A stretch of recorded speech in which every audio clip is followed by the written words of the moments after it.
Hi everybody.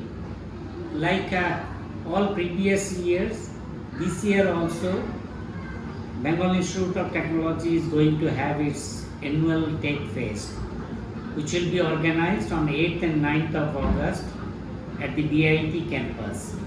So the significance of this particular Tech Fest, which is named as Bits2Bytes, are to bring innovation in technology as well as the creativity and motivation in the technology side.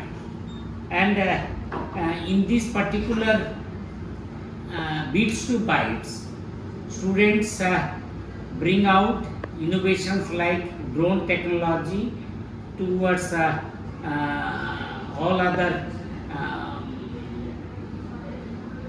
in the technology field, and it has a lot of implications in that sense.